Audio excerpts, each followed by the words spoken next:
Bonjour, aujourd'hui voyons comment installer MySQL sur Linux.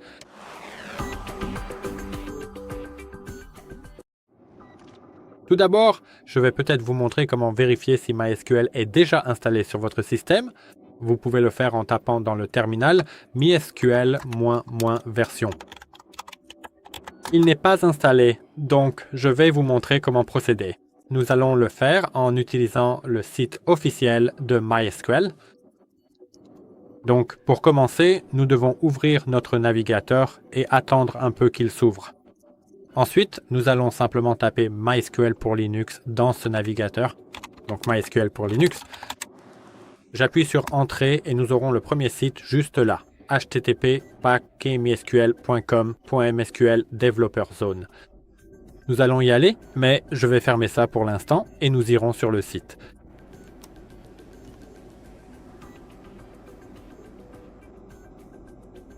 Et juste là, nous devons accepter les cookies, je suppose.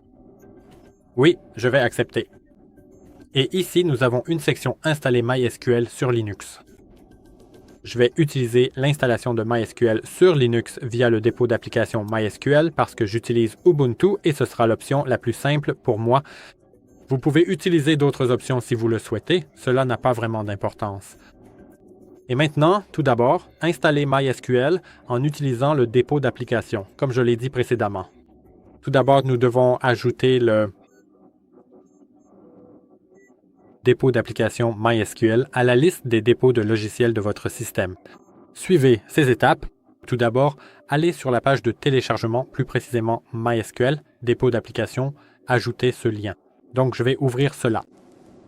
Et maintenant, nous avons quelque chose comme ceci.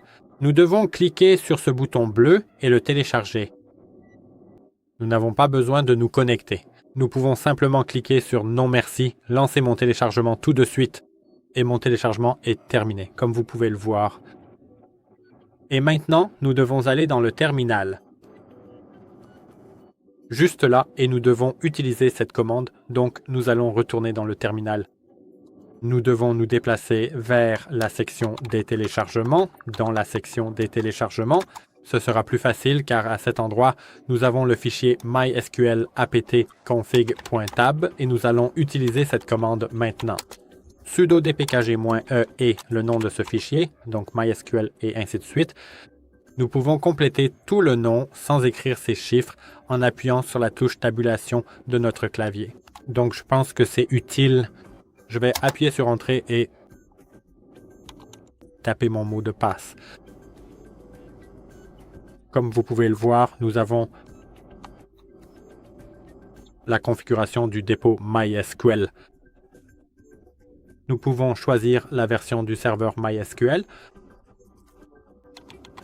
Changez cette option en appuyant sur les flèches haut et bas de votre clavier. Je vais appuyer sur Entrée ici et vous pouvez choisir des options. Je vais laisser comme ça. C'est la version MySQL 8.4 LTS. Juste là, nous avons les connecteurs MySQL. Actuellement, la sélection est activée.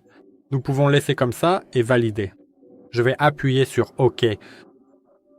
Maintenant, il faut descendre un peu. Et maintenant, nous avons l'option, nous avons le commentaire sudo apt get install MySQL server, mais avant, il faut faire sudo apt get update. Donc peut-être que je vais revenir en arrière, pas comme ça, mais comme ceci. Donc sudo apt get update. Sudo apt get update n'est pas nécessaire, car sans cela, cette commande fonctionnerait, mais je dirais que c'est recommandé. Pour chaque installation, donc, nous pouvons le faire. Ce n'est pas vraiment important.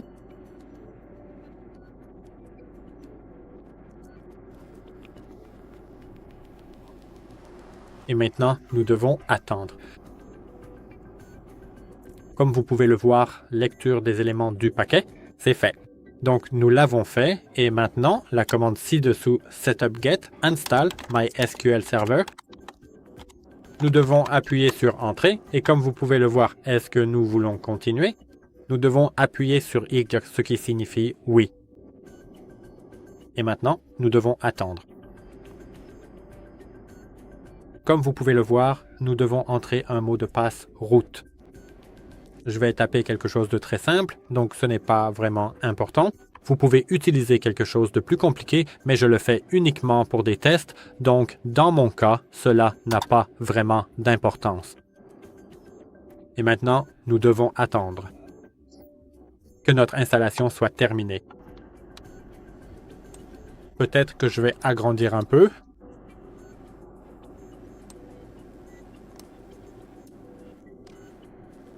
Comme vous pouvez le voir, nous avons la lecture. Donc, configuration en cours.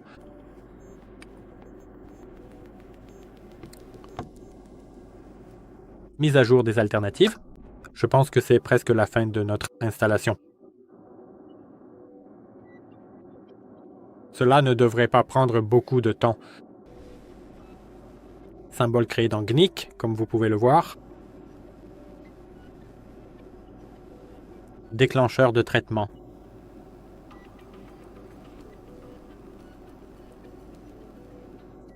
Et dès maintenant, nous pouvons utiliser ce commentaire ci-dessous.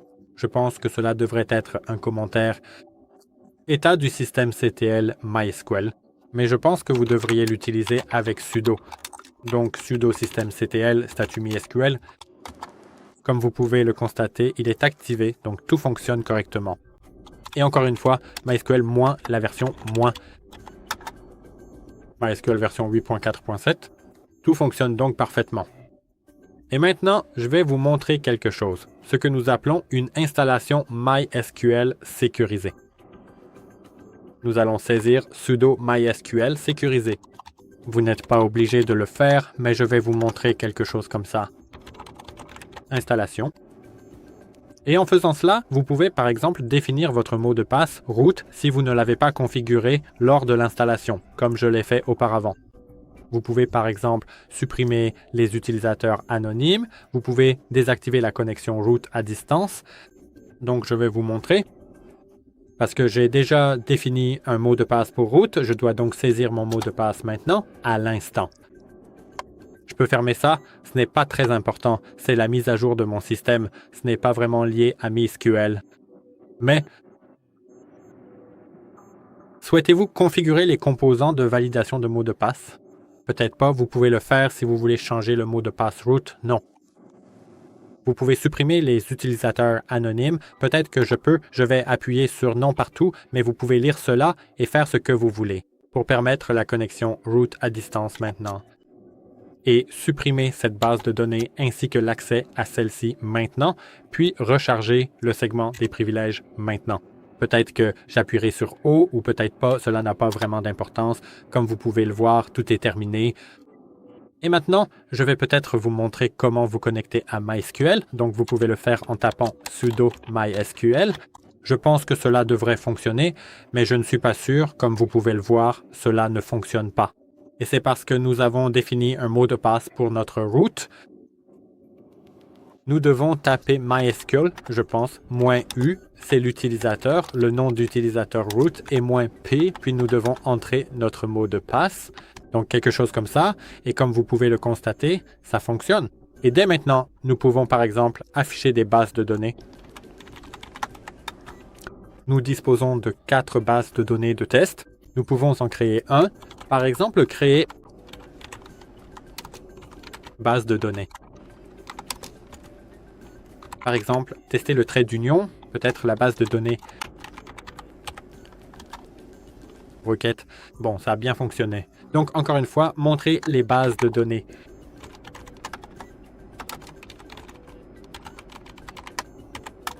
Comme vous pouvez le constater, 5 rangées dans l'ensemble. La base de données de test est bien là, donc tout a fonctionné correctement. Pour quitter cela, il faut taper exit et cela fonctionne. Voilà comment vous pouvez installer MySQL sur Linux. Si vous avez trouvé cette vidéo utile, merci de laisser un like, de vous abonner à la chaîne et j'espère vous retrouver dans les prochaines vidéos.